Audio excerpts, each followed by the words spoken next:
Hey, wow, that looks weird. Anyway, yesterday I shot a video using the YouTube channel, and it took forever to upload. I didn't have to use up my space on my uh, video, and I don't own the video, if you will. I love to do that. That's a Dusty Rhodes, if you will, baby. Anyway, I don't want to get into Dusty Rhodes, but Dusty Rhodes was kind of a paleo guy, because I don't know if he went in. He drove by some gyms, but I don't know if he ever went in. I don't know what his situation was. I know that was said of Jerry Lawler. I know he didn't go to the gym. Um, Harley Race, probably the last great champion, a guy who could actually whip somebody's ass. Well, no, that's not true. That would be that Bob Backlund. He was the last hooker to be a champion. Well, Bret Hart was a hooker. So yeah, anyway, by the way, what's a hooker? A hooker is someone who hooks on a joint and can hurt you. If you've ever had your joints hooked, yeah, you don't want to do that again. Man, those guys can hurt you. I guess there's girls that can do it, but I never had a girl do it to me, so I don't know. I think women are too empathetic maybe to do that. So anyway, let's get going. What does paleo mean to me? All right. Let's just go through the statistics. When I was 22, I wrestled. I was a 158-pound wrestler. I had a 31-inch pants. And I remember being with my buddies, and I never lifted. I wasn't lifting. All I was doing was wrestling. My buddies were working with me at JCPenney's, and there was a 300-pound barbell there on the floor as some kind of display, and it wasn't attached to anything. So we all took a dead. One of them was a drummer. The other one was this real chubby Mexican guy who had a beautiful white girlfriend. I don't know why that means anything, but that's a fact. The drummer had long hair. I don't know.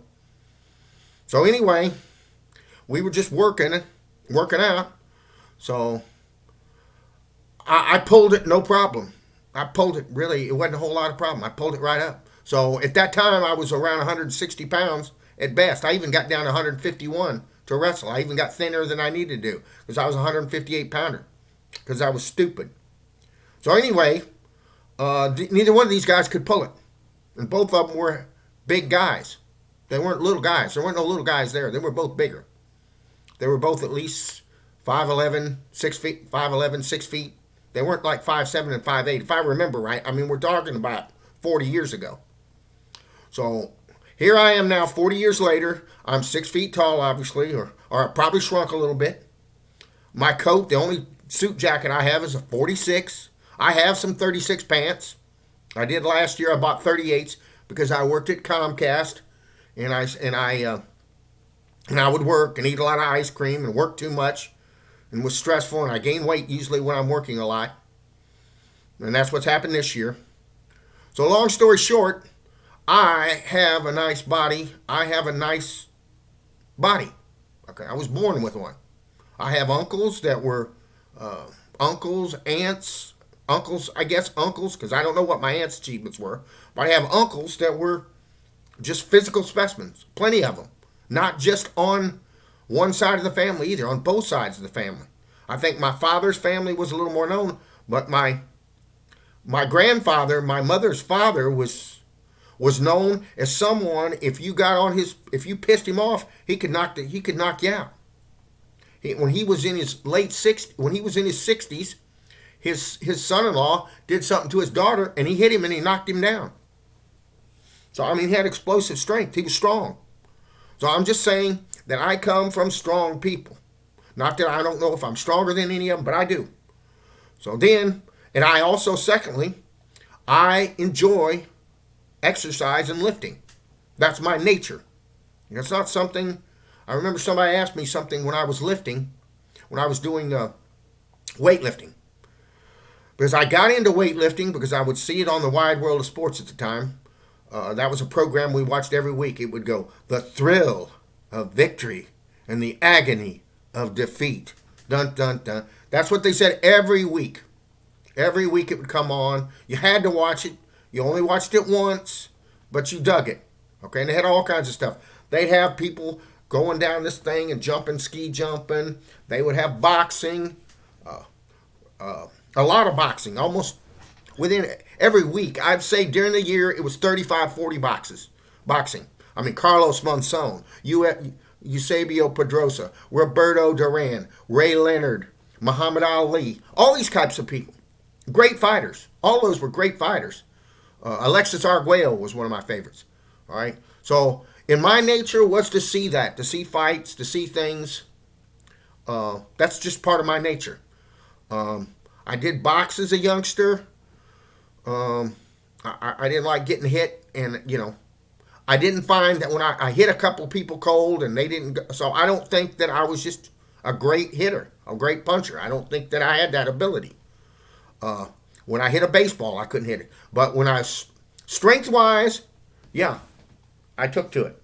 I took to weightlifting. So that's why I gravitated to weightlifting. I didn't like powerlifting that much. I didn't like trying to deadlift.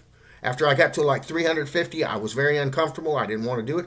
But when I was lifting, when I was doing power cleans, and it just felt right. And that reminds me of something I used to do with my buddy. We'd say, if lifting weights is right, I don't want to be wrong. So anyway, that was dumb. But in any case, that's what I did. And in my 30s, I got bigger. I didn't care how big I got. I really didn't know. I was working on a farm during part of the summer months. In the winter, I didn't do much work, so I had plenty of time to train. But I trained year round. In fact, one summer, I believe it was 96. One summer when I was 36, my pants busted out because my ass started getting big from doing lifting. My ass was growing because I was lifting weights. Okay, my body had changed. My legs and ass were growing from the lifting I was doing. I was doing some deadlifting. I think the Romanian deadlift. I was doing good mornings, rows, but mostly power cleans, snatches, so forth. So yeah, my best snatch was 190 something I did 230 on the one. It was 105 kilograms because I went to the meet, which is 230, over 230. But anyway, I enjoyed it. I never really had I had a few minor injuries, but no, not until I got older. So, and then I got big. Then I got tired of being big. Then in my mid-30s, my mid-40s, I decided to start losing weight. Then I went on a calorie restriction diet, and I lost some weight. And then I was down to like 220.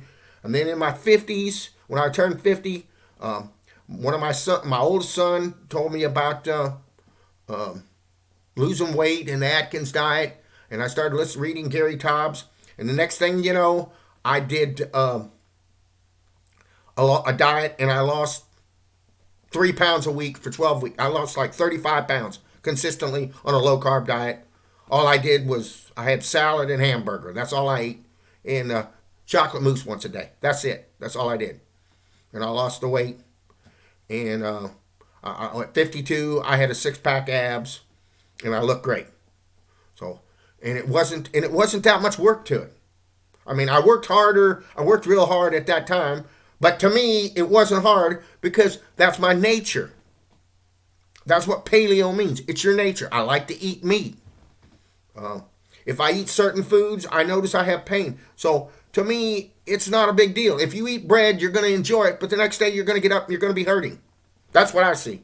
So if you're paying attention to what's going on in your life, you'll know what to do. If you're not, if you're totally tuned out and you just have this set of beliefs about what you think life is, you're not going to pay attention to what happens later. And you're going to run out all fucked up, and it's your own goddamn fault. That's all I got to say.